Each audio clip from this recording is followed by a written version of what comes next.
Good morning. Welcome to B Cube Sunday morning. And if you think it's going to be a bad day, let me say, read my T-shirt. Not today. Today is going to be a good one. And I tell you what, I was spent my first part of my morning while I was waiting for these two guys, both of whom were early, by the way. Thank you. It was great. Um, Looking at the war-torn Portland. Um, Oh my God! I We're would. gonna start. It's You're just such a gonna war start right out zone. there, are you? Okay. hey, when they were doing the George Floyd riots back in 2021, I was down there, and in front of the courthouse, they had these big, beautiful globe lights that were just incredible. And I looked up at them, and I thought to myself, I says, "Wow." For just the amount of rioting I've been reading about on the news, I would have expected those lights to be broken. Nope, they were all fine. The war torn Portland has not yet got to the point of breaking light bulbs. But that said, we are now in Trump torn America, and we have got David Gerrold. You're back from a hell of a tour. Yes, I am. So we were all over the Southwest. I give you the brief rundown. First, we went to Colorado Springs to pick up a projector for the home theater. Then we went down to L.A., where I'm confused when we did all this stuff. We went to L.A. for a reason, and then we went to Las Vegas for Creation Con, and then back to L.A. for something. Oh, for a meeting with Sid and Marty Krofft people, and then up to Seattle for the World Con, and then down to Salt Lake City to pick up a couple computers that had been updated for me by Ivan Lanningham, and then Bubonicon in Albuquerque, and then back to LA to empty a storage locker. Everything has now been shipped and is a storage locker here in Vermont. So that's $300 a month I'm no longer paying. And that was 5 days. And on the way back, because I'd spent so much time sitting in the car, I developed a little blood clot in the lung. So I spent 4 days in the hospital having that taken out. Fortunately, it was a teaching hospital in New York, one of the best teaching hospitals. So I got some of the best care. And the only after effect is I'm on blood thinners. And Charlie's on blood thinners or something too, because he's got some kind of fluid around his heart and lungs too. And but he's doing better. His cough is clearing up, and I'm breathing better than I have in years. So we're all in good shape over here. And maybe Charlie will come and sleep on his pillow at some point, and you can see him. Yeah, that, and you got another trip coming up in February, or yeah, Uh, February. yeah, we're going to RadCon, and the week before is Gallifrey, the 60th anniversary of Gallifrey, and it'll be their last one. So I'm hoping to arrange. I got to contact Sean Lyons and see what I can arrange, because I would like to be. I've been to most of the Gallifreys when I was living in LA, so I would like to go to that one. So the one that I did miss, I was at a convention on the East Coast, and um, John Hurt was their guest of honor, and I would have loved to have met him. He is so talented, and he passed, so I'll never get. But most people know him from Alien, but I first became aware of him.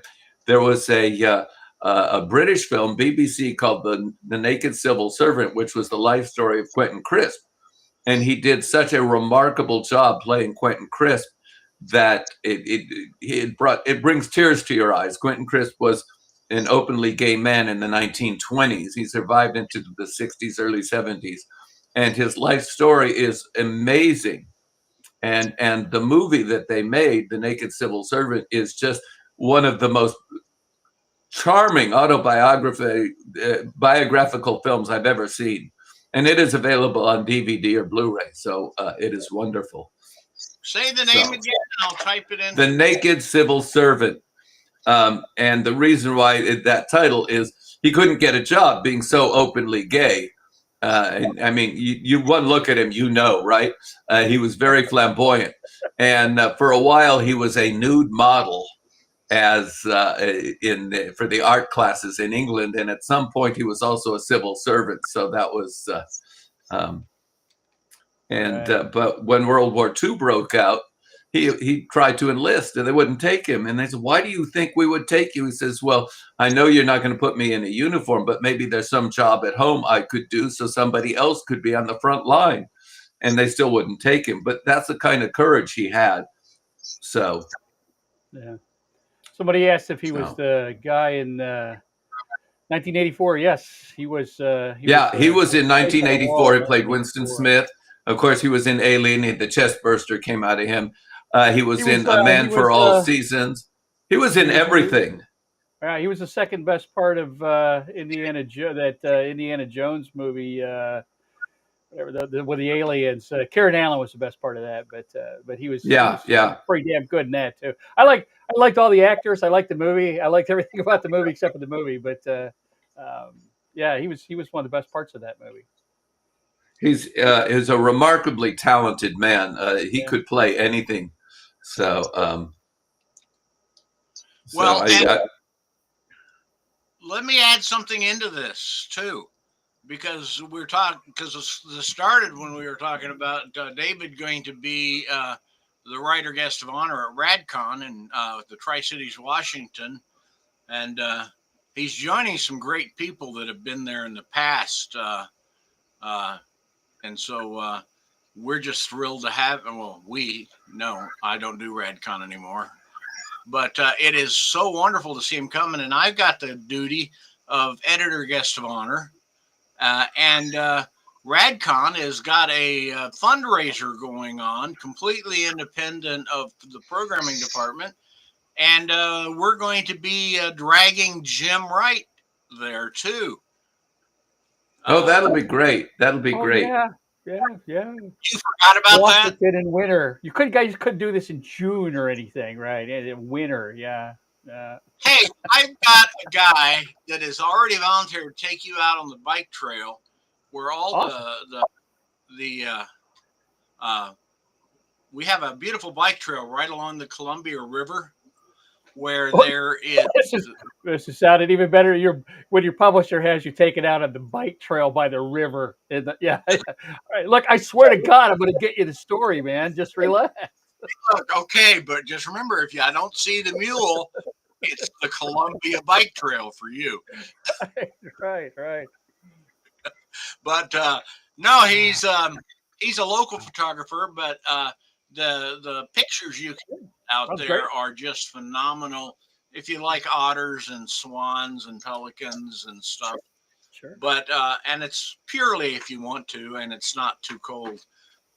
Absolutely. But I'll never turn down a photography hike. Never. It's not much of a hike. It's generally a bike trail, and I'll even loan you my 3-wheeler if it's sure. slippery.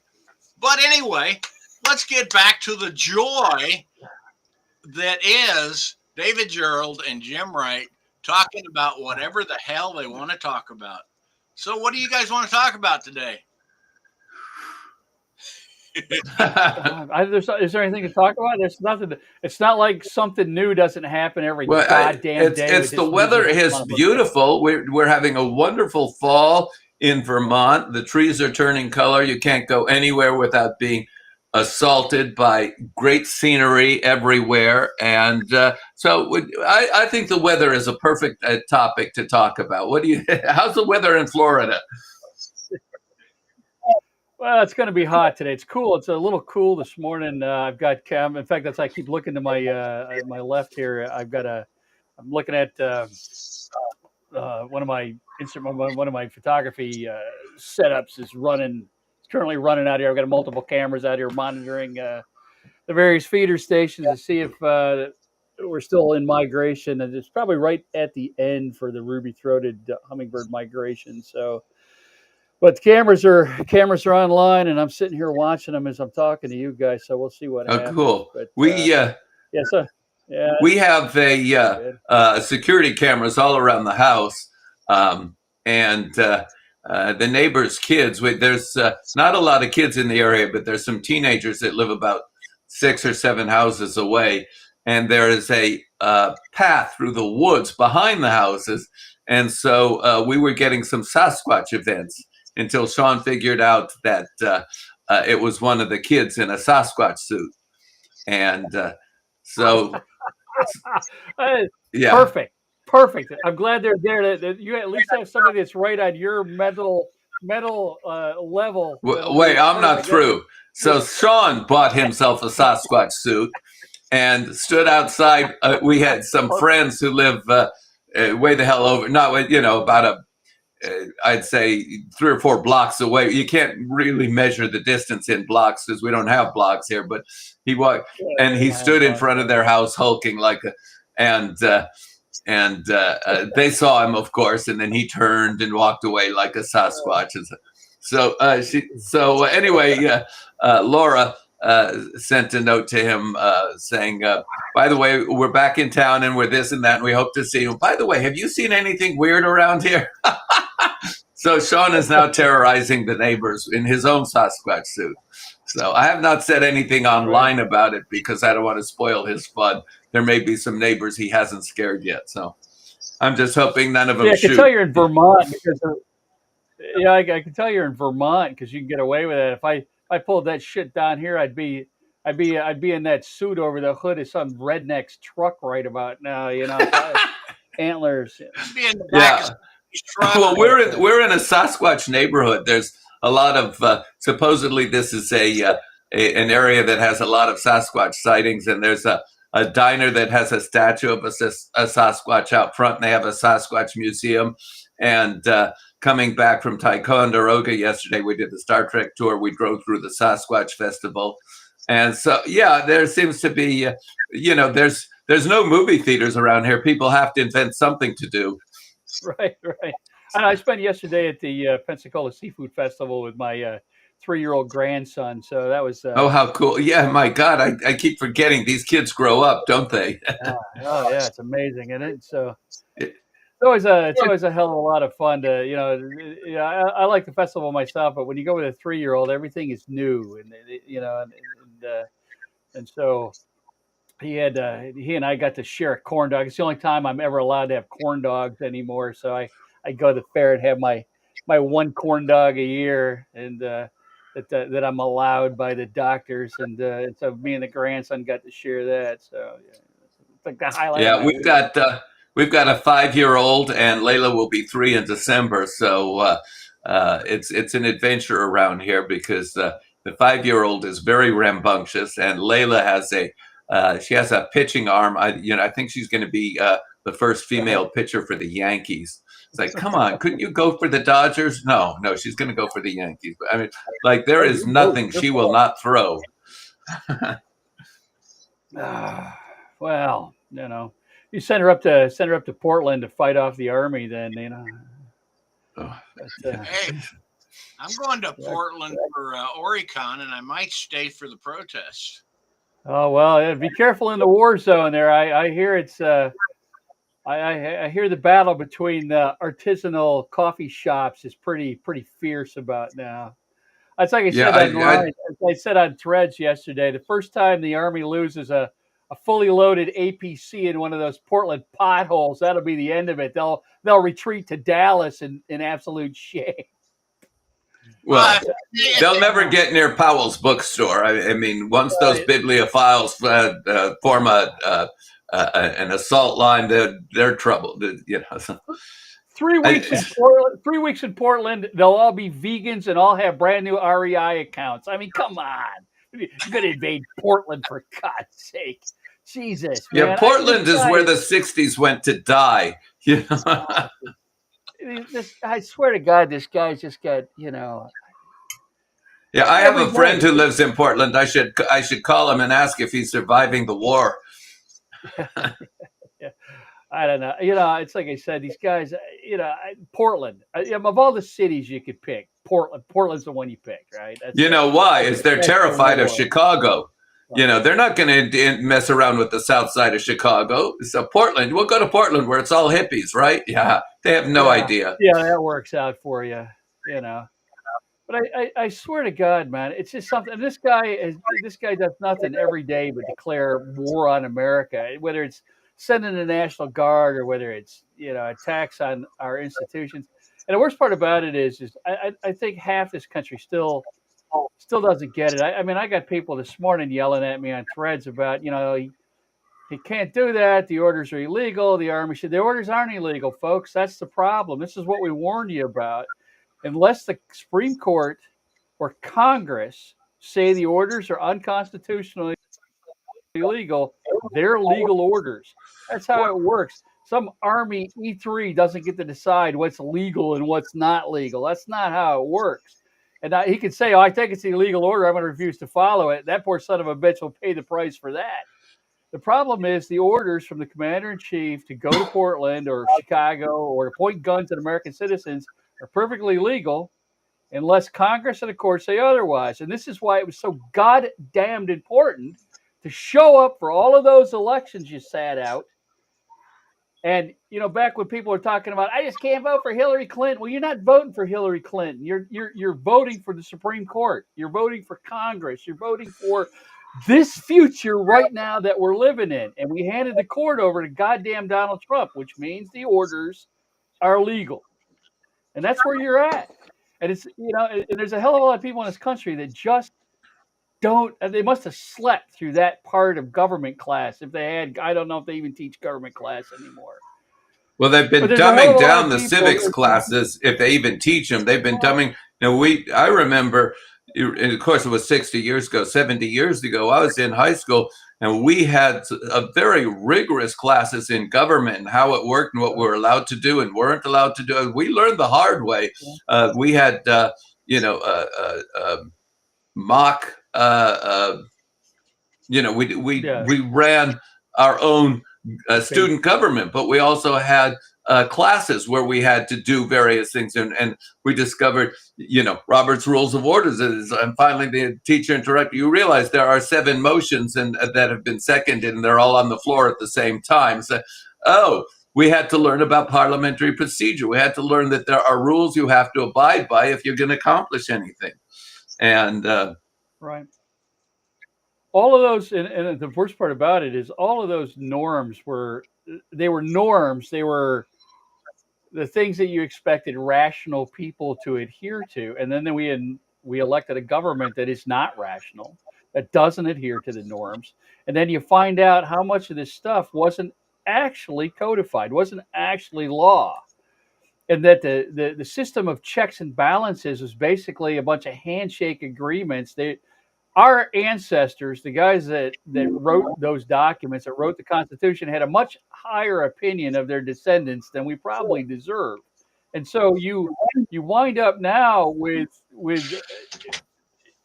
this, our form of democracy stops working when the checks and balances stop working, and those checks and balances stop working when citizens give up their power and hand everything over to populism. Well, and that's exactly where we're at right now.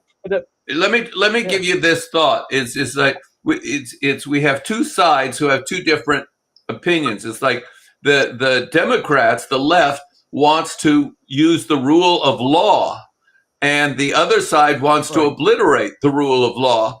And so, they see the rule of law as an impediment to everything they want to accomplish, whereas the Democrats see the rule of law as a necessary impediment, that everything has to be legal that they do. So the real challenge is the rule of law is, how do we get the other side to obey the rule of law when they have decided that they are above the rule of law? And it is, this is what the next revolution is going to be about, is do we have a constitution or not? Right. Well, and I'll also say this, and this is something that continues to gall me. Hang on, I see the questions coming up in the chat. I'll get to you in a second. One of the things that continues to gall me about my allies, I guess, is this unending hope that we always got one more chance. And, hey, understand that, we don't want Trump to be the president, but I can't stand, she's got a loud laugh. What about the genocide and God, all this nonsense? And besides, if Trump takes over and destroys the government, we'll wait him out and then we'll fix everything. And there's always this idea that we're going to get one more chance, one more chance. We don't have to act. If we don't act this time and we fuck it up, we'll get one more chance to fix it. We're out of chances, folks. That's what We're happened. out of chances. Yeah, we are out of chances. This is Germany in 1933, and the Nazis are doing whatever they damn well want. And, you knew you were in trouble in Germany when they started arresting comedians. And because and Goebbels said it is against the law to make fun of the regime. And that was the moment that the last vestige of freedom, it disappeared in Germany, because if you couldn't make fun of the government, you knew you were in a dictatorship. Well, they tried it with Kimmel, and but that was like, they're going to try again. They're just going to find another way to do it. Right, and he'll eventually, Trump will make good on his threat to pull broadcast license. That's what's coming.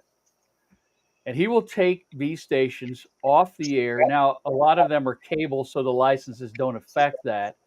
But broadcast is still a fairly big market. It's still, the airwaves are still fairly important. The government controls that. And this is the part that a lot of people don't get. There were a lot of folks that, for some bizarre reason, had misplaced trust in Elon Musk, that he was going to come in and do something with government, and that he was going to bring Trump to heel or something. I don't know why. Musk is even more nuts than Trump is, but Musk is a white supremacist from South Africa whose father was a eugenicist and spent most of his life fucking his stepchildren and then married his stepdaughter. So I'm not really sure how we figure that Elon Musk is a sane member of this duo.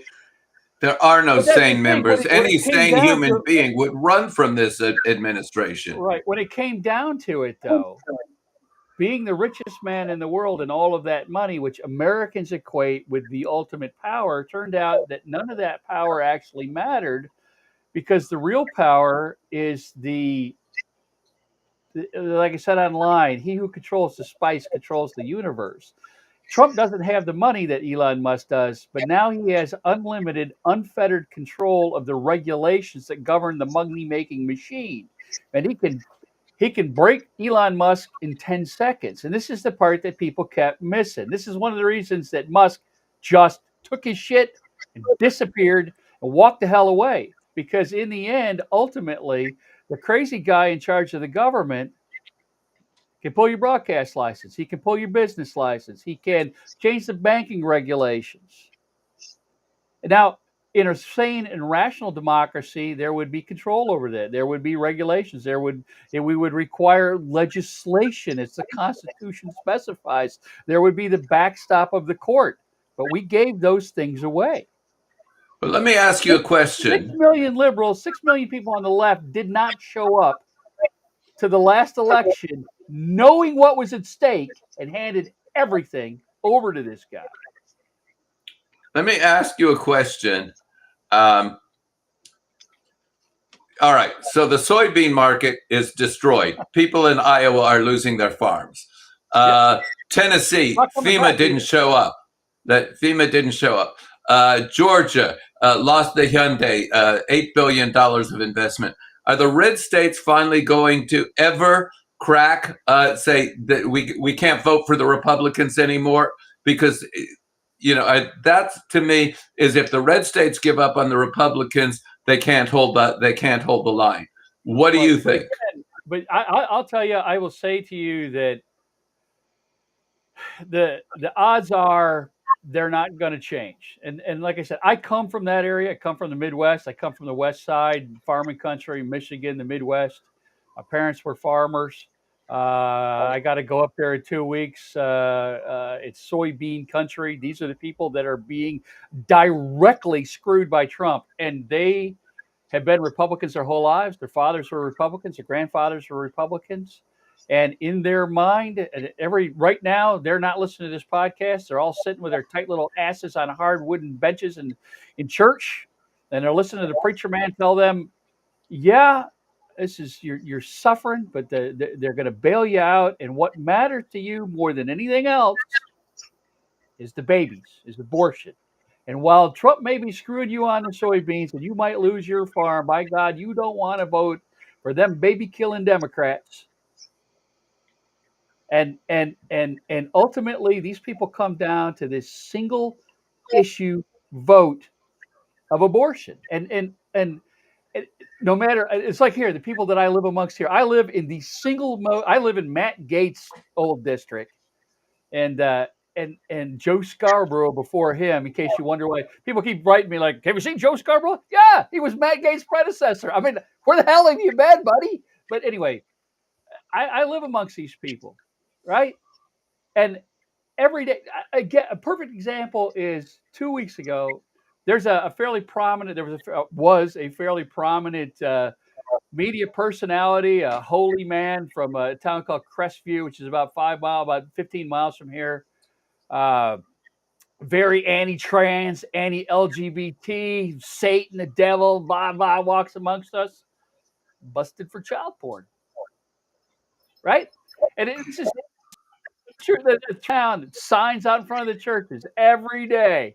Trans people, blah blah blah, child blah, and they were all busted for kiddie porn. Well, one wasn't busted for kiddie porn; he was busted for putting cameras in the kids' bathrooms. Okay, so anyway, again, these guys, and despite all of that, the congregations of those churches have not changed their viewpoint in any fashion. What? And when you talk to them, and I talk to these people, the answer is, well, Satan got to him.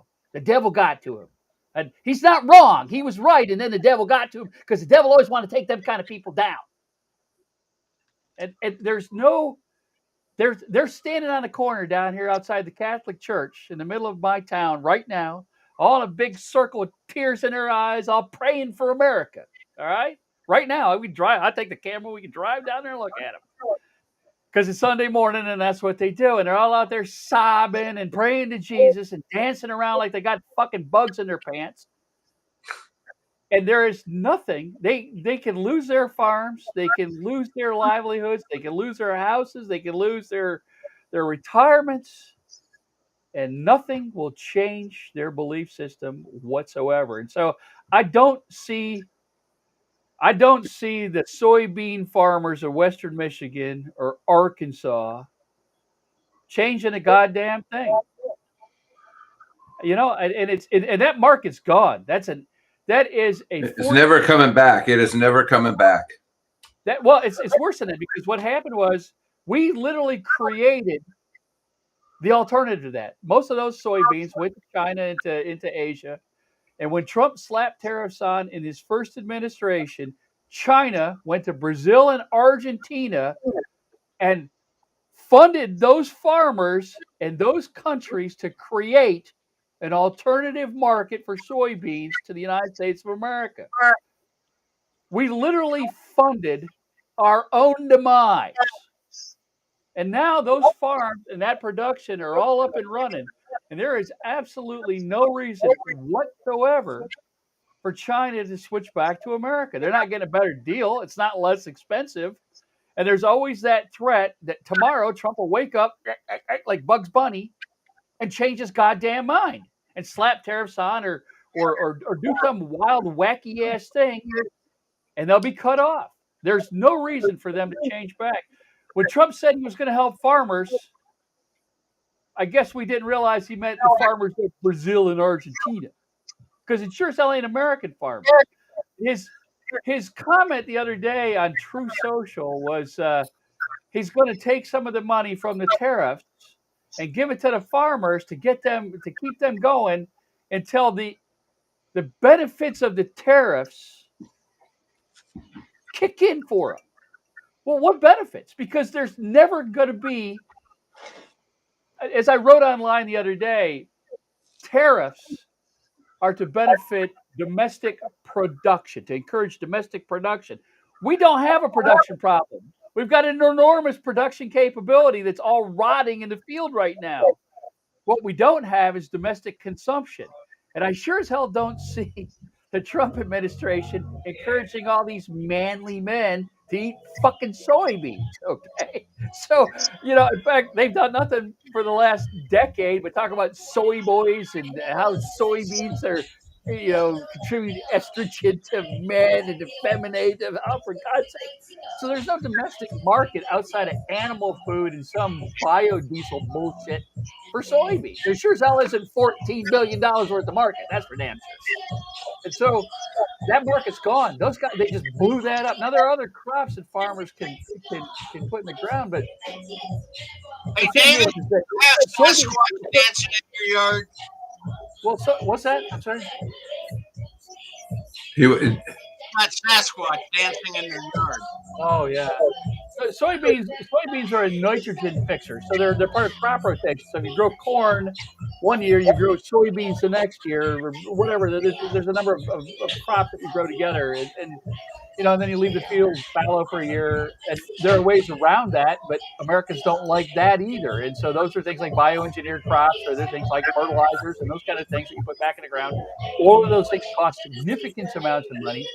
Soybeans are commonly used and have grown so much in the United States of America because they are a miracle crop. They grow in a wide range of climates all across our country. They grow. They grow in in a variety of environments, and they're using a variety of products. And so, switching to another crop, while possible, cuts the already narrow profit margin even more. And not only that, you have to manage the land. Is that you have to rotate the crops so that the nitrogen cycle, all of that, which I'm not a farmer, but you have to rotate the crops. Like I said, I grew up in it. And you have to find crops that are profitable to grow. And farming is one of the, right, and that do that job. You have better odds going to Las Vegas and betting the farm there. Well, the other side is too is, of course, you can't leave out the part that our vice president is a major investor in a massive multinational corporation that goes around buying up croplands and turning them into corporate farms and putting small businesses, small family farms, out of business. And so when you go back to the Trump administration and you say this is a stupid idea, you're directly harming American farmers, the answer is not the farmers we care about. Because the farmers, they might vote for us, but they don't contribute to our funding. But those big agribusinesses sure as fuck do. And so, and the worst part about it, though, is you can keep slapping farmers in the face over and over and over again, but they are, by and large, and don't write me goddamn hate mail, but by and large, the farming community is extremely religious and extremely conservative. And so you can the one thing you can do with farmers all the time is you can fuck them over and they'll still keep voting for you if you're a Republican. Now, I grant you there are plenty of liberal farmers, and not everybody is that way. But they were already not voting Republican as it is. And so you don't lose anything. You can screw these people, and they're just going to keep voting for you. And it's the same thing. I mean, again, I can go right across the street to the Publix over here, and I can stand in line behind a bunch of white religious Southerners, half of which have lost their goddamn jobs and are living on government handouts, who are bitching about the price of groceries. And those people can wind up living in the trunk of their goddamn car, and they're still going to keep voting for Republicans because you sure as hell wouldn't want to vote for a bunch of baby-killing Democrats. Matt Gaetz' district. Gaetz screwed them over. He was never here. The one goddamn place that 14-year-old girls were safe from Matt Gaetz was Matt Gaetz' district because Matt Gaetz was never here. Right? Let me tell you something about the abortion issue. The abortion was never an issue in the 60s and in the 70s. It was not an issue. Jerry Falwell wanted to become politically important, and he funded a research project. What are the two issues that will get people angry? And one was gay rights, and the other was abortion. And he campaigned on abortion and gay rights. And he actually said, he's quoted, is that if the gay community didn't exist, we'd have to invent them because we've made $18 million selling our anti-gay VHS tapes, and $12 million. I don't want to exaggerate. And the abortion issue was, they wrote that one all over the South because by painting the Democrats as baby killers. And so in the South, you couldn't get an abortion unless you were a Republican politician. Then went up to New York. You got your girlfriend or your mistress in abortion, and nobody knew about it. So abortion was only for, Republican lawmakers, but everybody else, make those babies. But the abortion issue was a manufactured issue, and they're going to ride that one for as long as it's profitable. It is. And like I said, around here, this is a single issue district. Like I said, Matt Gaetz was never here. There have been a half a dozen really great Democratic candidates in this district, including one that was a naval officer, a flight officer. Not me. This guy was a pilot, P3 dude. Straight up guy, fairly conservative for a Democrat. Nothing. He didn't get shit for votes. They kept voting for Matt Gaetz, even though Matt Gaetz never did anything for him. I saw a comment, something about background music. I don't have any music on my end, and I don't hear anything, but my hearing's not great. No, so. There's Bob has a chicken, and that's what you're hearing is Bob has a chicken. No, I'm going to be bold. I turned off David's sound while he wasn't looking, and the music went away. Okay. Here, I can vaguely hear something. I like I said, my hearing's not great. 20 years of Bob has a chicken. It is not my music. Yeah. I have no music. I'm listening. Bob has a chicken. Don't blame me. Bob has a chicken. Bob just turned into Mike. There's definitely music somewhere, David. I think it might be in your background outside of your headphones somewhere. Well, no, just a second. Beats the hell out of me. Some noise upstairs. Could be the CIA monitoring us, and they got their mic on. Yeah, I said, hello, CIA. Turn your music off. You're interfering because it's not me. But I'm hearing it's somebody in the room.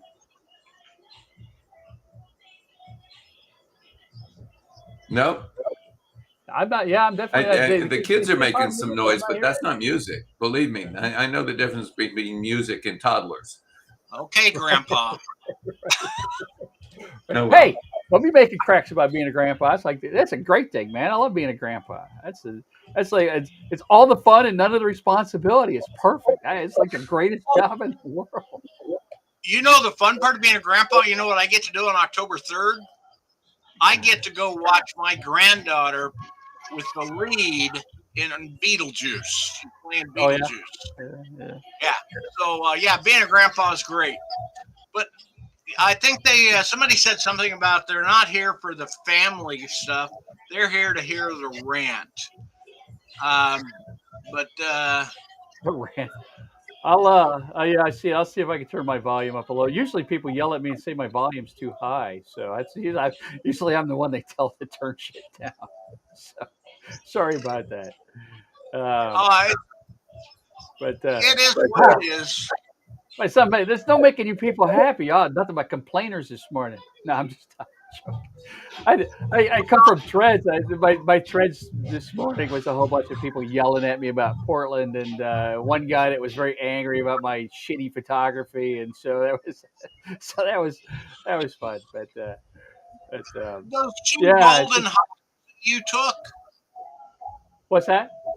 Those two golden hawks or golden eagles or golden birds. Those were red-shouldered hawks. Yeah, red-shouldered hawks. That was the most impressive picture I think I've ever seen.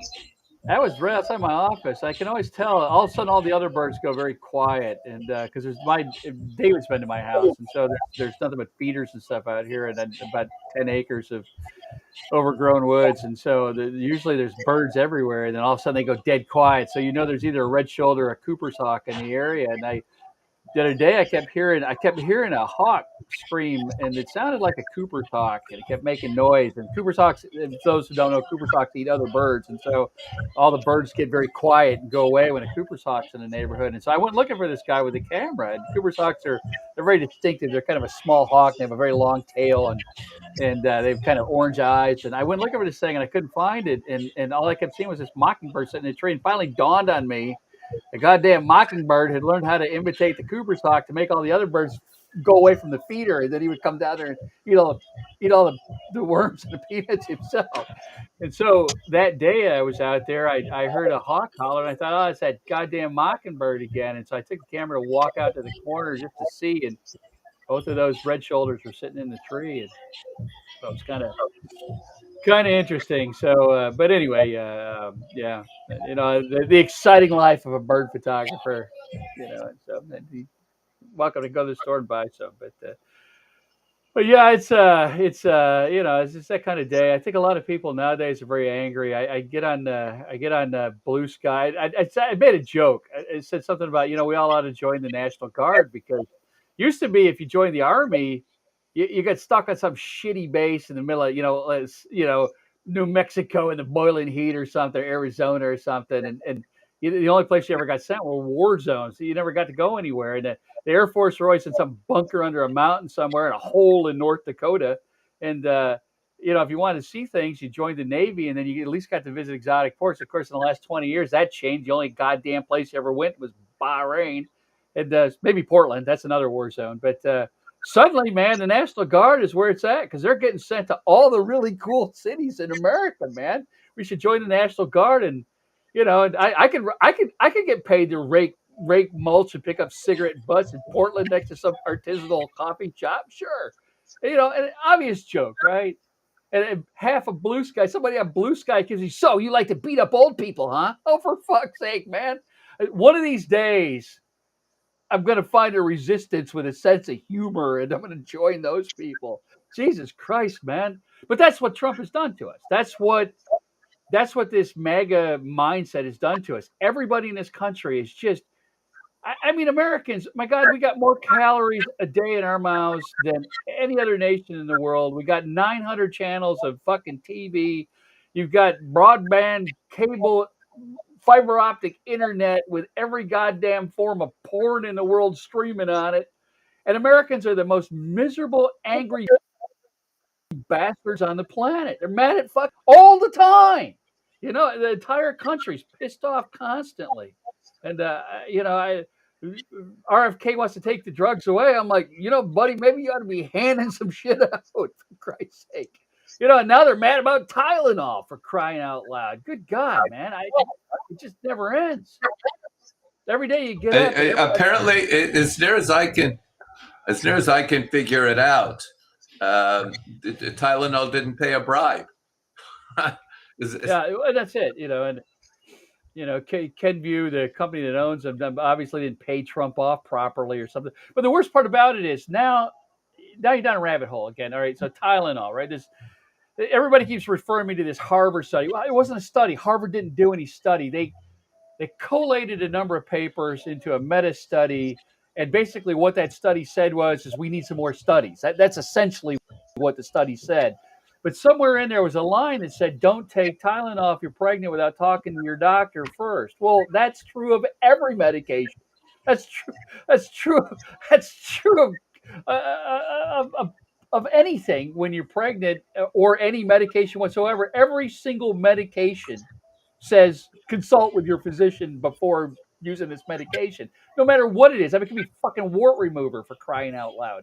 And so, but they took that one line. It wasn't even a study. It was a meta study and ran with it. Now, right now, you've got Nancy Grace on television literally telling women to take aspirin and ibuprofen instead of Tylenol while pregnant, where there are actual dozens of studies that show that ibuprofen is dangerous in developing fetuses after 10 years or after 10 years, 10 months of pregnancy. These are legitimate double-blind studies that actually will damage your developing child, right?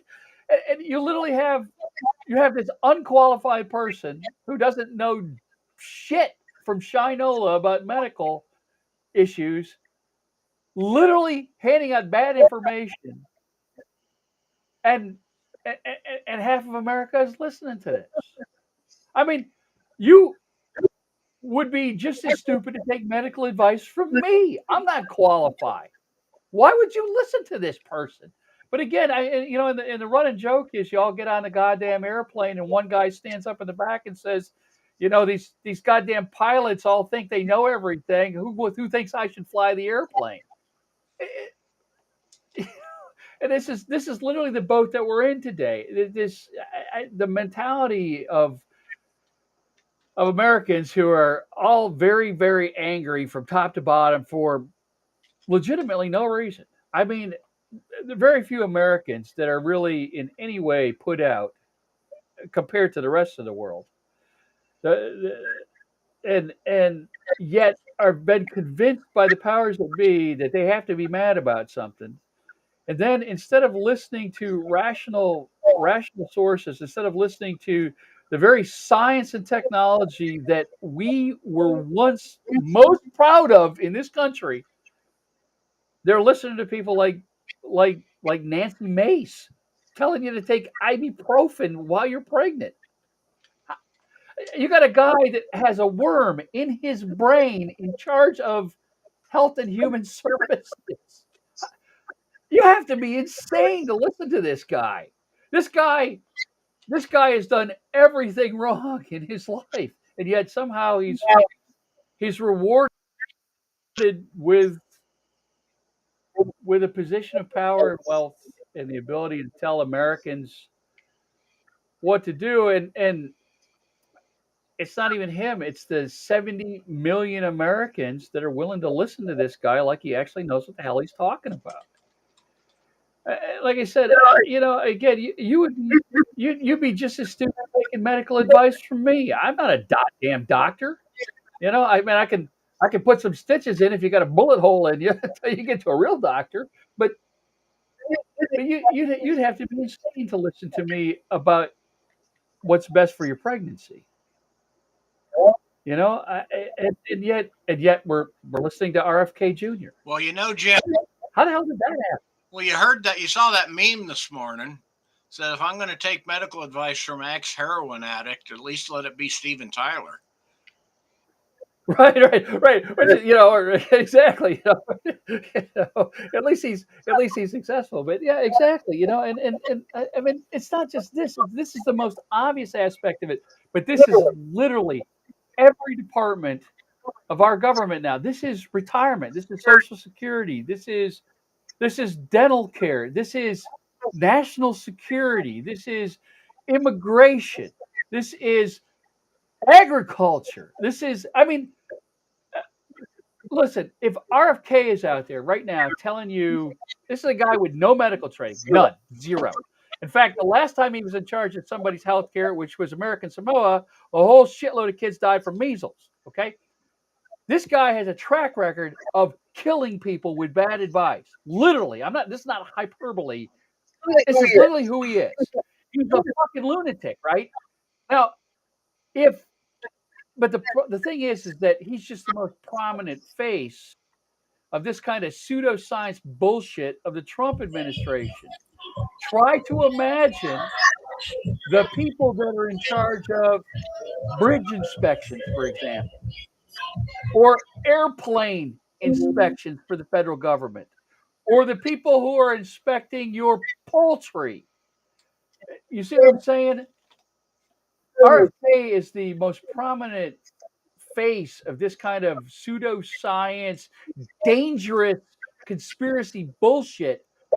But he's the tip of the iceberg. He's the part you see above the water. Most of the iceberg is underwater. It's all of these goddamn lunatics that are not qualified for this job who believe in space aliens and fucking demons.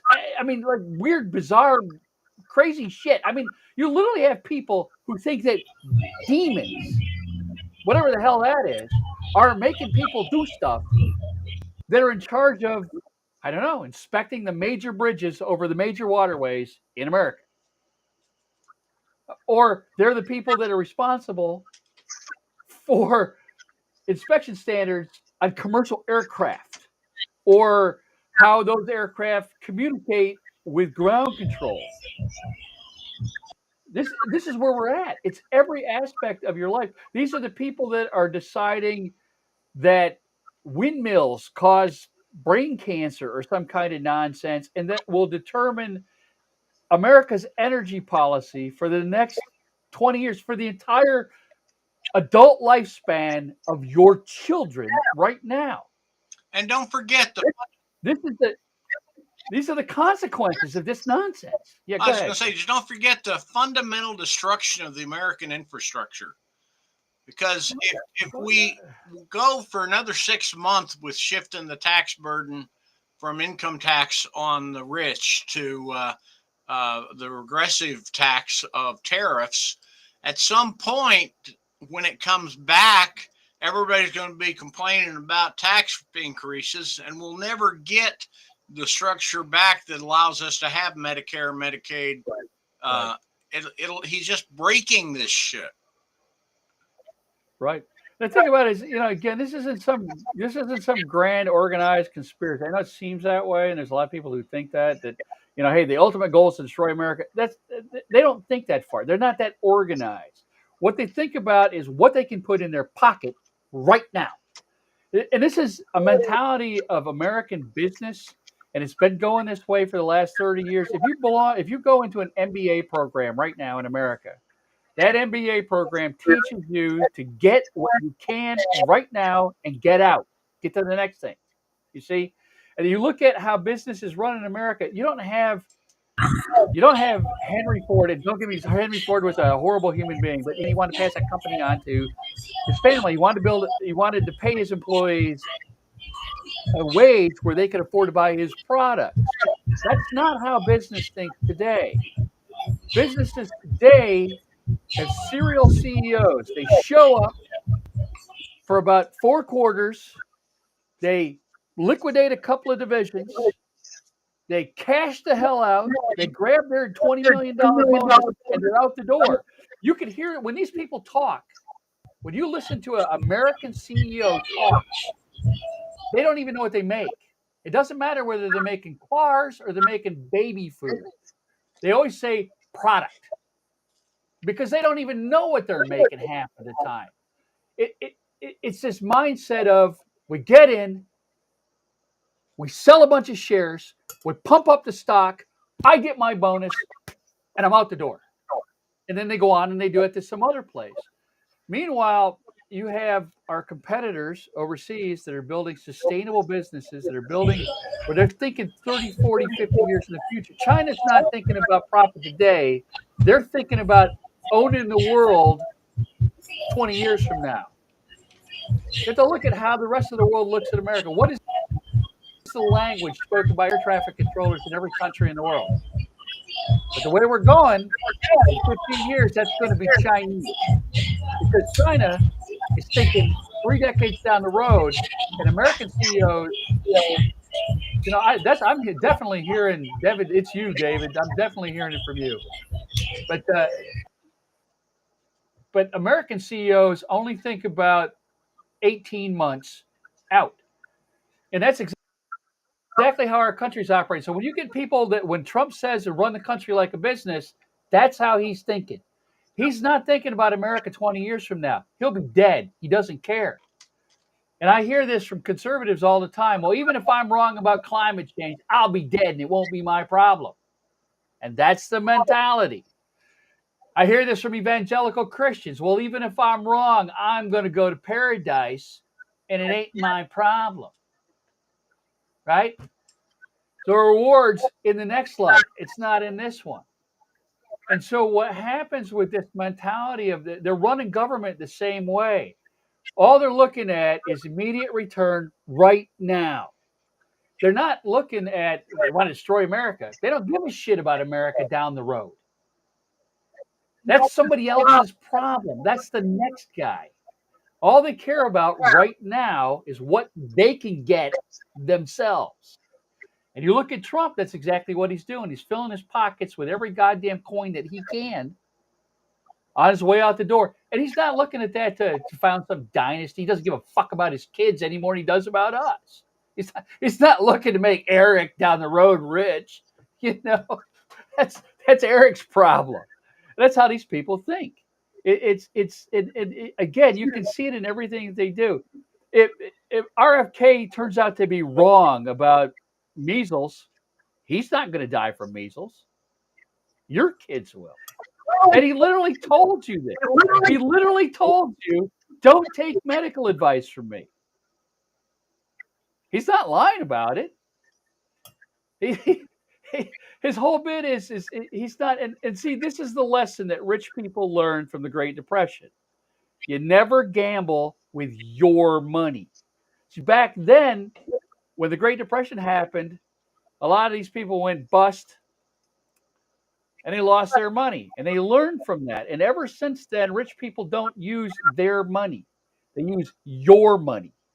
And so, even if they're wrong, even if the .com bubble bursts or the junk bond bubble bursts or whatever goddamn bubble it is this week bursts, they just get richer. It's you who loses your retirement and your college funds and your house and your job. It's not them. Again, and they learn and they run government the same way. Even if everything collapses, Jeff Bezos will just float away in his giant $1 billion fucking yacht. And there's, again, you go around and around on this, and I keep seeing people on the left telling me, "Oh, it's all part of, don't be distracted. This is all distraction from the Epstein files or whatever the fuck it is that you think is so important." It's not a distraction. They're literally chaos agents. This is who they are. They're not trying to distract you from anything because there's nothing you can do about it. If Trump decides not to release the Epstein files, what are you going to do? What, general strike? Congrats. What? How?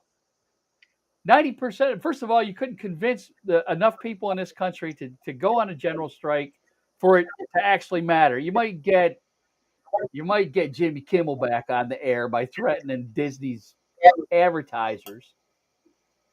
But you're not going to shut the country down. I mean, best of luck to you. I mean, I would love nothing better, but you couldn't get that many people to show up and fucking vote. What, they're all going to walk out of work and live on victory gardens? I mean, most Americans live paycheck to paycheck as it is. So how the hell are they going to general strike? Right? Again, the power of Americans is in democracy. And we gave that up when 6 million of us didn't show the hell up last time. But I'm the asshole. It's Threads is making very clear right at the moment. Nah, Jim. So, all right, David. We'll change your name to Cassandra, maybe. But yeah. And that's it. I get that, and I get that. People say to me, they say, well, you're preaching to the choir. Well, listen. I don't know what else to say at this point. And that's part of the reason that I took a hiatus from writing long form is because people don't listen, or if they listen, they're tired of listening. And I get it, man. I'm the same way. I worry about this shit every day. I lay awake at night thinking, God damn, busting my ass my whole life. I wanted to spend this part of my life enjoying my grandson and taking pictures. And instead, we're dealing with this bullshit. And we're dealing with it every day because it's constantly in our face. We can't get away from it.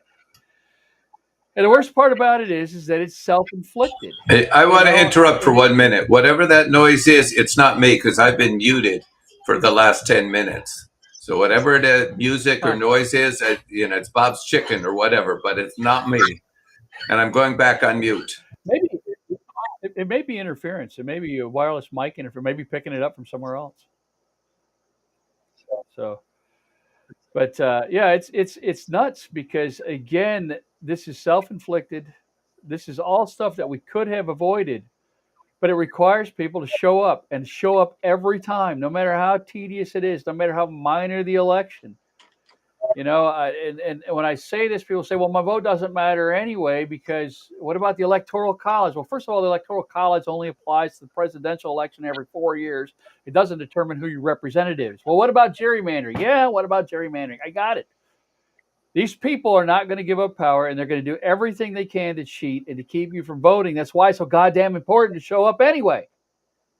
And you'd have an argument, except 46% of Americans who are eligible to vote don't. And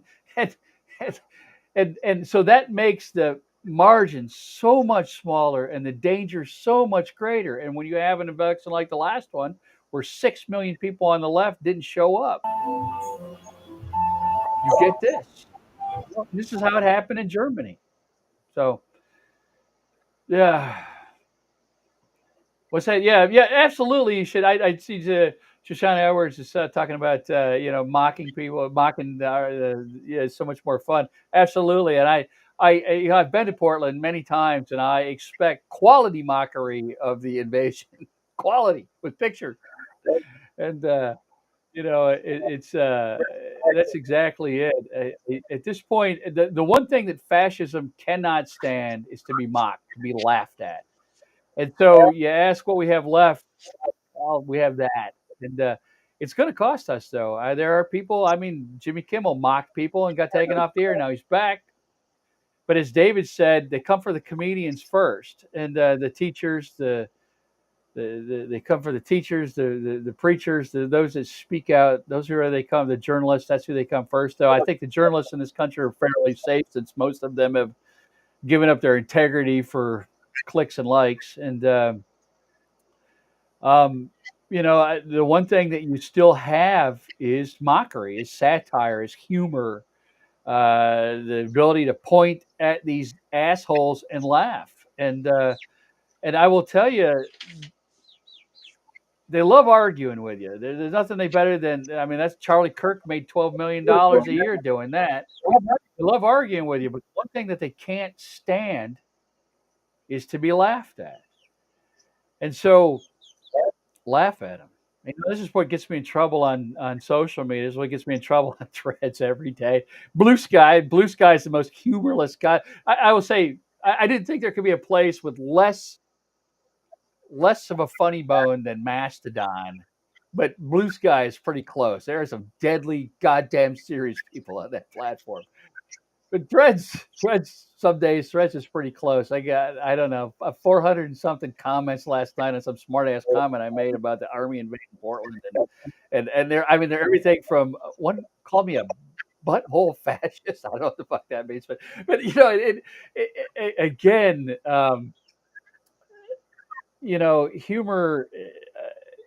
humor's the one weapon that you really have, and so support your smart asses and your comedians, and whether you like Jimmy Kimmel or Jimmy Fallon or Jay Leno, at least those people are using their platform to push back in some fashions, and that matters, because that's the one thing. Look, you can yell at Trump all day, and it gets to him. He gets mad about it, and he gets on True Social and he says things, but it doesn't get to him the way that mockery does. Jimmy Kimmel making comments about Donald Trump got to him more than than Democrats in Congress spending all day on the podium talking about this guy's policies. He doesn't even give a damn about that. He doesn't even notice those people. A late night comedian, an entertainer. This is why he talks about market share and failing audiences, shrinking audiences, no audiences, because that's what matters to him. That's who he's always been. He's always been a huckster. And the things that matter to him are clicks and likes and audience approval. And so those are the things that he uses to attack other people, even when they're obviously not true. I mean, I don't know. I've never been a big Jimmy Kimmel fan. I watch the show every once in a blue moon if he's got somebody on that I'm interested in. But he made that guy the most popular late night show in the country. And so you ask how you can fight back? Well, there's a place to start right there. Mockery and derision, and understand that may get the shit kicked out of you. Yeah, you may get hurt, and because fascists don't have a sense of humor. Laughing at ice is a good way to wind up on the ground with 4 grown men kneeling on your back and pounding your face into the concrete. That's the price of freedom. I don't know what else to say. We could have done this a hell of a lot easier. We could have used our power as voters, as citizens of this republic, to keep fascism as far from the range of power as possible, to have a Supreme Court that supported us instead of business and profit and fascism. We could have had a Congress that looked out for people instead of businesses, that listened to their constituents, that held town halls and listened to the things that matter to ordinary people. We could have had all of that. All you had to do was show up. And that was too much goddamn effort. So you tell me you're going to fight a civil war? Well, sure, okay. Let me let me offer a thought here. There is a thing that is going on that has not made much. It's not being talked about much in the news, but it's called soft secession, and that the governors of blue states are having private conversations every night, and they are essentially, while not publicly seceding, they are working on ways to protect their states from the federal government. And for instance, California has done a lot to establish standards that will be held no matter what the federal government does. And so I'm wondering if perhaps the United States is breaking up into two countries now, that soft secession may turn into real secession. I see Jim has fled the scene. He'll be back. But I just want to put that out, that we may be headed, instead of a civil war, actual parting of the ways. Is like, okay, red states, we're tired of supporting you. We're just going to, the blue states will say, we'll just run our own country. I think we may be heading towards that. The governors of blue states are conferring every night by private conference. It feels like it does. And, it's a funny thing. Some of the science fiction has predicted this in many ways. I'm reminded of John Barley's Titan series, where the United States had fragmented into different political groups for exactly this. And then Barley's always been a visionary, and he wrote those books 20 years ago, and here we are. So I had to get up. I had a camera. The sun moved, and I had a camera in the sun that was very, very expensive camera that's getting very, very hot. Yeah. And so I was getting warnings on the screen, so I had to go shut it off and move it because. So anyway, we're headed into in 2 more days a government shutdown. Now, Trump said he wasn't going to meet with the Democrats, and then he chickened out and says, "All right, I'll meet with the Democrats after all," because he knows that a government shutdown would limit his ability to be an asshole. But the Democrats have enough power right now to shut the government down, and I'm thinking that they could extract some serious concessions. I don't know. It's like, right. I don't. They don't call me and tell me what their plans are, so I don't know. Right. Well, that's how I feel when every time somebody shouts "release the Epstein files" at me. I got no control over that, but you're right. Here's the thing. Right now, Democrats have power. They have some leverage.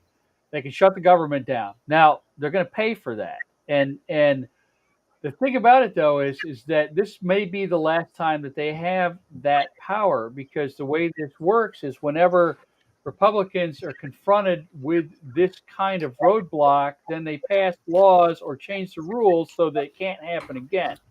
And so we're very likely going to see changes in both the House and the Senate that prevents the minority from being able to shut the government down. In fact, I saw legislation yesterday, I forget from who, that was that's designed to, the government can't shut down. They're not allowed to. And it'll force a vote, override the minority, and pass whatever the hell the majority decides that they want. Simply to override this. And that was perfectly predictable, because that's how this works. Whenever Democrats are in power and Mitch McConnell doesn't want to allow them to pick a Supreme Court justice, they shut the government off, and there's nothing, and everybody Democrats just shrugged. Okay, well, I guess we don't get to pick a Supreme. Obama doesn't get to pick a Supreme Court justice. But when it's the other way around, and Democrats threaten to shut the government down, the first thing that happens is Republicans go right in completely shamelessly and say, "We're changing the rules, and we're just gonna put people on the bench how we want to." And again, this is what you mentioned before, where Democrats want to follow the rules and Republicans want to rewrite the rules to benefit themselves and screw everybody else. And the problem with Americans look at that and they say, well, they wouldn't do that. And the answer is they would. Now, maybe traditional Republicans of 30 years ago might have some decorum.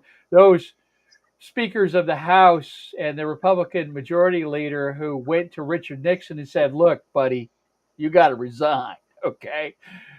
Those guys are gone. They're dead and buried. And the MAGA Republicans that are running the country nowadays, they have no shame. They have no conscience. They don't care if you look at that and say, "Holy shit, that's unconstitutional." It's only unconstitutional if we say it's unconstitutional, and we don't care what you think. Bye. And they it's like Trump, the ballroom, that Trump bulldozed the fucking Rose Garden and put the ballroom in. And literally, I guess we just have to live with that. Doesn't care what you think. Doesn't care what Americans think. Doesn't make goddamn sure that the first time they bulldozed, they took the Rose Garden apart. Americans were mad about it.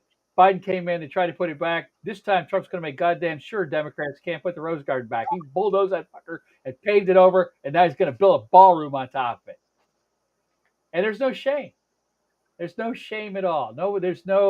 They cut down a tree that was older than the United States of America on the White House grounds to make room for this. And he's on TV bragging about it. He does not care about decorum. He does not care about norms. He doesn't care what you think. And that's what I said at the beginning of this, was a lot of the things that we thought were hard-coded in the fabric of our country turn out to be nothing more than a gentleman's agreement that we're all living by for the last 250 years.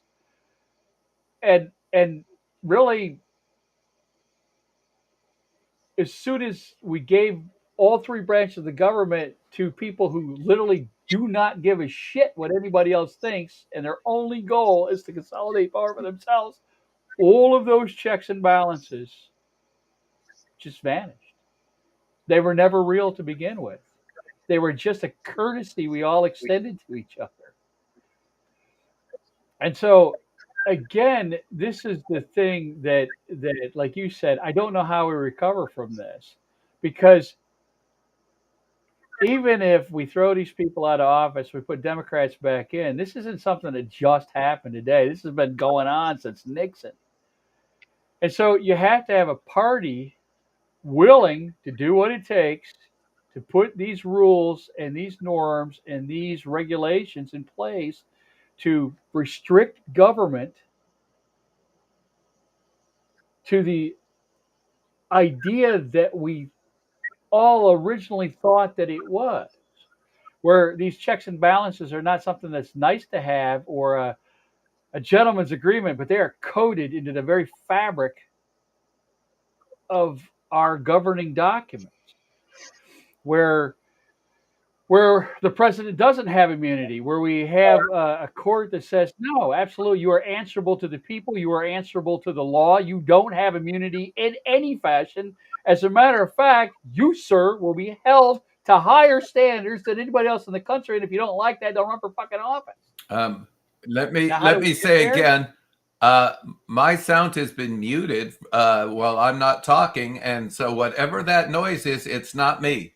So I refuse to take the blame for something that is not me. We're blaming you, David. That's how it is. Well, man. I'm going to blame Bob. I'm going to blame Bob's chicken because Bob's chicken can't respond. Anyway, but you're absolutely right, Jim. Everything. I'm not even going to argue with that. I just say it. I usually am. I'm just saying. See, the thing is over here. I got to say that. Don't let my wife do that. I'll be all kind of somebody pointed out recently that I've been wrong in all of my predictions for like 10 years, 15, 20 years. I say, yes, and I agree. I have been wrong because I have believed that people that I've always thought that people had better natures. You know, I believed that Bill Clinton wasn't going to be impeached because I thought the Republicans knew better, right? I've been wrong because I always argue for people behaving like adults.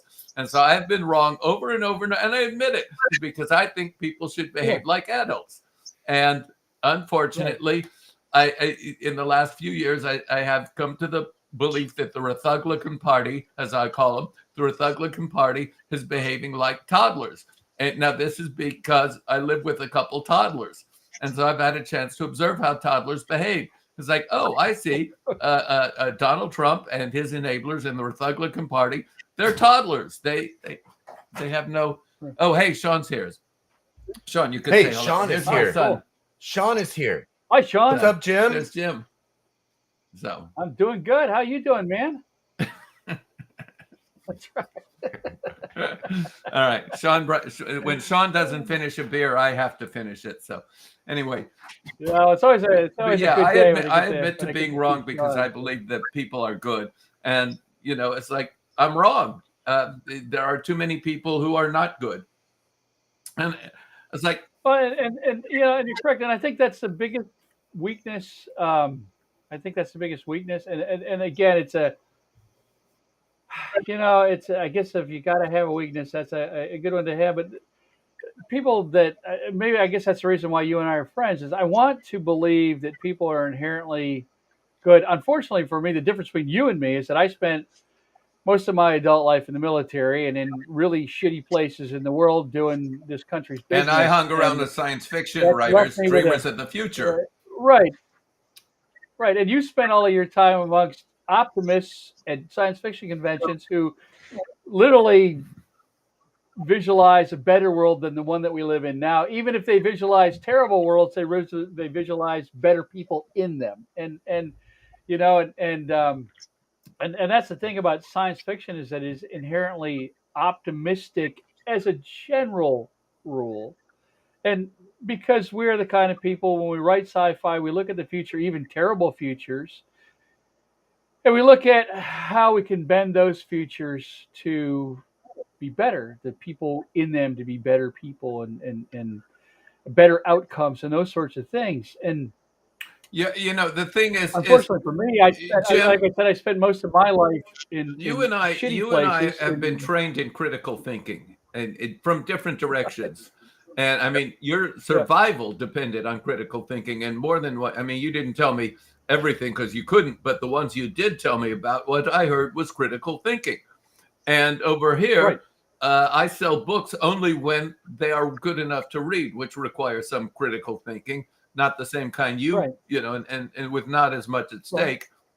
But and I think critical thinking is probably the most valuable skill. And it is the one that has been devalued by the troglodytes who have taken over our government. Well, again, though, but you look at it and you can see why. Because critical thinking is the enemy of the things that make the most profit in our capitalist society. And don't get me wrong, I'm as big a capitalist as the next guy. But what I mean by that is you don't want a congregation with critical thinking ability. You don't want them asking why. In the pew, and you want them to listen to the preacher man. You don't want them reading the Bible on their own. And again, this is when I talk to the evangelical. I live amongst hardcore evangelicals, and when I talk to these folks, I say, "Well, you say this to me, but I look at the sign in front of your church, and the sign in front of your church every week has a new message put out there by your preacher man." And that sign is always hell and damnation. It is you know the story. Old Testament. You know that it's always Old Testament. Hey, let me finish. And I said it's never. You people call yourself Christians, and yet that sign never says feed the hungry, clothe the poor. The sign never says love one another. The sign never says love. Right. It never says love your neighbor. It never says love your brother as yourself. It never says any of those things that your Christ allegedly said. There's a story. Why? And the answer is, and I literally had one of them tell me this week. I don't know. I don't read the Bible. That's his job. That's the preacher's job. He talks to God, and I listen to him. And he's a holy man. And he didn't say holy man. I forget what the hell else he said. No. He wouldn't lie. He talks to God, and I listen to him. And so, again, you don't want a congregation of critical thinkers. You want a congregation who thinks like that guy does and puts the money in the plate. There's a story. And it's the same thing with the political Let ideology. me tell you this. There's a story. The old preacher and the young preacher. The young preacher is going to take over the congregation. And the old preacher says, I'm going to give you a test. He says, this week, give your sermon on love and peace and happiness and joy and loving your neighbor and helping him out. And he did. And all right. And now the second week, he says, I want you to do hellfire and damnation. And then compare which collection plate brought in the most money. And the hellfire and damnation and hate your neighbor brings in the most money in the collection plate. And it's because it appeals to that gut level. I got to hurt somebody. I got to revenge. I have all this anger in me and I got to let it out. Yes. Then they chip in because the preacher has told them that it's justified. And so the religious establishment has learned is when they preach hate, they make more money. When they preach revenge, they make more money. Right. And that's exactly what you said there. Is not just religion. It's a political ideology. MAGA ideology, fascist ideology has to have someone to hate, has to have someone to fear, has to have some internal enemy that we have to stand against. It has to, and you hear Trump say it all the time, radical left ideology. He says it all the time. Radical, yeah. And in fact, that's exactly what they said about Jesus. Feed the hungry, clothe the poor, heal the sick. What kind of bullshit is that? And that's exactly where we're at right now. In fact, we start healing the sick, and the doctors go out of business, right? I mean, conservatives 2,000 years ago were so goddamn outraged by the message of love your neighbor, they nailed that fucking guy to a cross. 2,000 years later, conservative ideology hasn't changed one bit.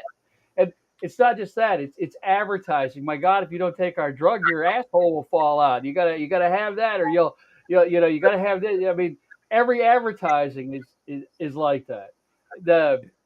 If you look at dating sites, they're written that way. You don't want to be old and lonely, do you?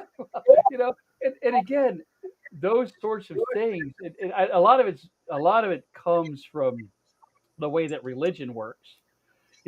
Peace and love, and hey, there's nothing wrong. You're okay. Go home and love your kids and enjoy your afternoon. That don't put money in the plate, okay? Just as that message doesn't put money in a political party's pocket. And again, this is the world that we live in now, and without critical thinking, without looking at those messages and saying, wait a minute, hang on a second. You wind up, and social media very much exacerbated this. If you look at social media, I mean, I look at Threads, and I'm scrolling on one of my screens right here.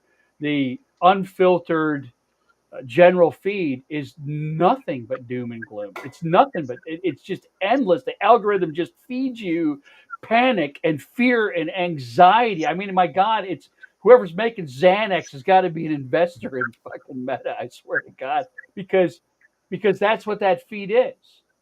And if you go to a curated feed where you're looking at, you're picking the things that interest you, art and music, and suddenly all that panic and fear all of it goes away. And there's a reason why Threads defaults to the panic and fear and does not default to your curated feed. Because the panic and fear keep you glued to that phone, watching that screen all day. And it's not just Threads, it's not just Meta. I mean, that's a business model for Meta, but that's not as much as that's despicable. That's the standard business model of America. That's what we teach in MBA schools. I mean, they don't put it in that phrasing, but that's exactly how advertising executives are trained. That's how CEOs are trained. That's the training of political ideology. It goes back to the 80s. And the film was greed. But essentially, that's when Wall Street and the corporations realized we can make money by being greedy, and they changed their narrative and it was the Reagan administration. They changed the narrative from service to the customer to fleecing the customer, and we see this. Exactly. We go to Hannaford's and they have a sushi chef makes sushi and puts out the little phrase of sushi, and I noticed that where he used to give you 4 pieces of tuna and 4 pieces of salmon, now it's 3 pieces of tuna and 3 pieces of salmon for the same price. So there's shrinkage of product everywhere. And I teased him about it. I see what you're doing. He says, yeah, I know. So we are no longer citizens as much as we are consumers to be, we are commodities to be exploited. We get it at the supermarket every week. And that was, well, that's how social media makes a living. The ultimate model for making money on social media is fear and panic because nothing else works. Putting ads in front of people or subscription models, none of those things. I have work. a Patreon page. What makes Meta billions. I have a Patreon page where I put up essays every day for free. But if you want to subscribe, you get a story every Friday. Sometimes it's a silly story, sometimes it's a long.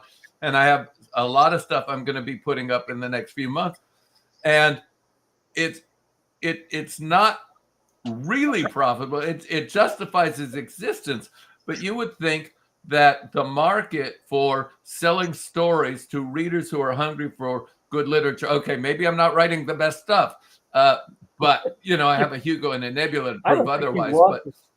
But the thing is where is the market going that writers are starving to death? Literally, writers cannot earn a living anymore. Used to be, I could sell everything I wrote. Now it's like the publishers. I had a publisher sat on a novel for a year and then said we never got it, and so I sold it to another publisher a week later. That was Hella, and so and they're going to get Hella 2 very shortly. So, but it's like there's no point. And I did a Sherlock Holmes story, and I investigated where do I sell the Sherlock. It's like it'll take a year to sell it. The hell with it. I put it up. Let people buy it on subscription. I made $1,600 in 4 days. Right. You make more money selling it on subscription through your Patreon people or through donations by your own supporters to the audience. It makes more sense. This is me. I'm a perfect example of this. I built a million-person audience online, and I'm supported. And there isn't a traditional publisher in the world who can get. Nobody can. By the way, you could give me a free ad once in a while. You could tell people go read David. Oh, okay. But again, the thing is, and then I listen to these traditional publishers that are going out of business talking about, we're going to AI. Oh well. Awesome, that's great. You just keep missing the goddamn boat. It's funny. This morning we were just laughing about this on the threads. My audience and I were laughing about threads.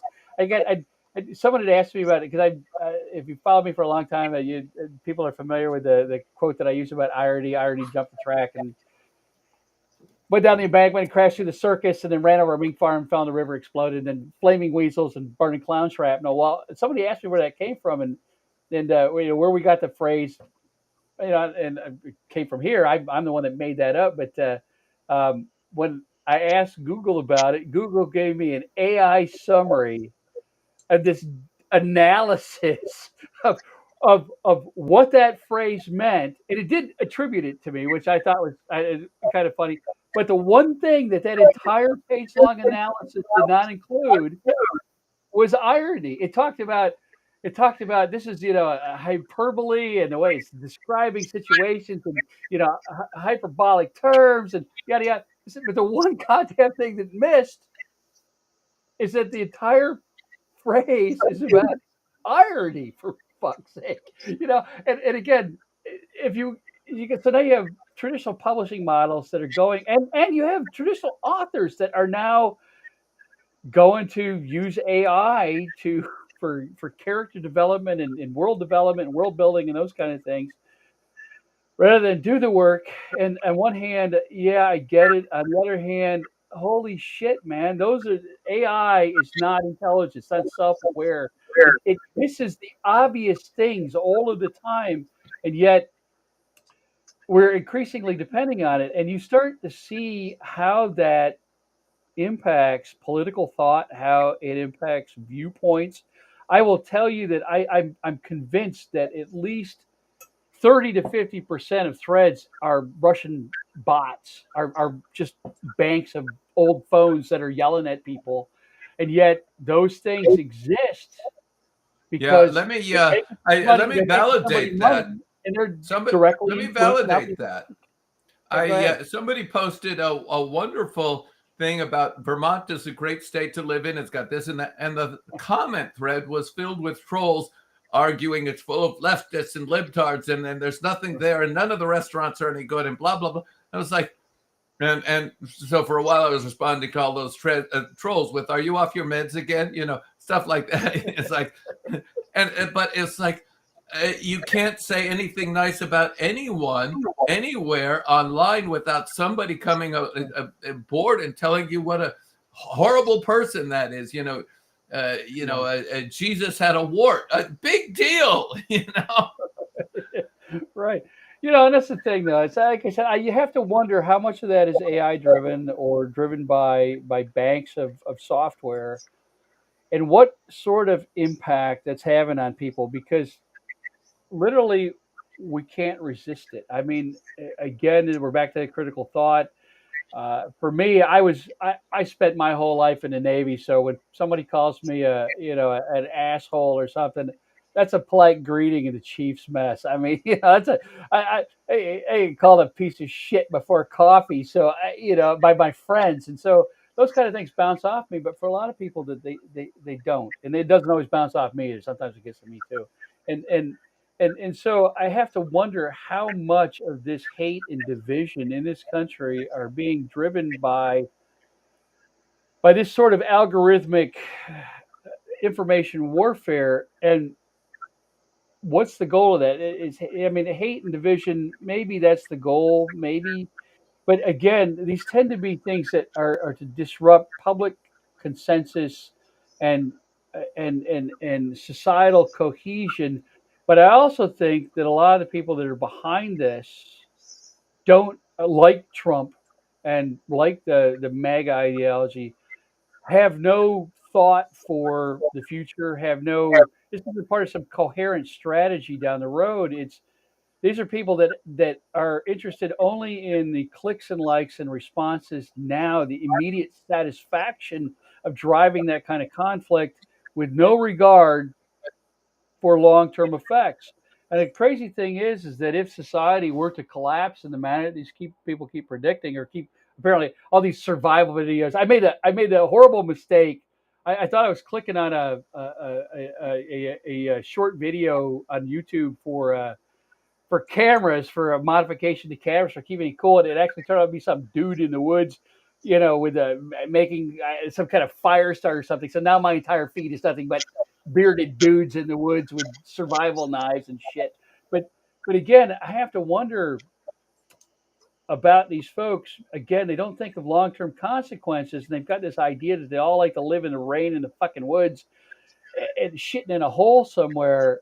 But all of the tools and things that they use right now, when society collapses, those things go away. And so, it's funny. I get these guys talking about, if civilization collapses, here's a great fire starter. And the core of the fire starter was sparklers, like used for 4th of July, and stick matches. I'm like, well, where the fuck are you going to get those in the wasteland, man? You know, and, uh, with balloons. I'm like, what? Am I just going to go to the wasteland balloon factory? I mean, what the fuck are you talking about here? But again, I don't think these people have any grasp of the consequences and the long-term consequences of anything beyond the immediate masturbatory satisfaction of clicks and likes and causing conflict. Right now, it's been a long time since I had a psychology and sociology class, but they used to talk about strokes. Bad strokes are better than no strokes. In other words, even negative attention is better than no attention at all. And I think that's very true on social media. Social media, the more I see it all the time. When I follow a certain comic author who is just fantastic. I love her to no end, but she posts she posts things that cause, she posts things about Spider-Man or Superman or in the Star Wars universe or something that cause immediate, absolute, insane conflict. And now I will tell you, it makes her one of the most popular people on Threads. But it's harmless ultimately, but it's a thumbnail of a larger issue where those people who post controversial political takes on purpose to drive engagement rather than discussion. I think that's also part of the problem that we have in this country. We're an hour and a half, Bob. We haven't said anything. You haven't said anything, but it's probably about time. I'm watching the viewership numbers. People Plummet, hanging watching with you. But bottom line is, guys, you rock. We've got a life, though. And I've got to go online now and look up and find out. And thank you, David, by the way, for helping me understand this. My chicken has got some serious musical chops. Christ almighty. And I'm getting her an agent. Get that an agent, man. It'll fund the next book. I've got to get rolling. I've got another camera. The sun's moved. I've got another camera. I got work to do that I've been putting off for too long, so I'm gonna try and get to it in a little bit. Also, it is past lunchtime here, and I'm ready for lunch. So, and thank you both. All right. Okay, and thank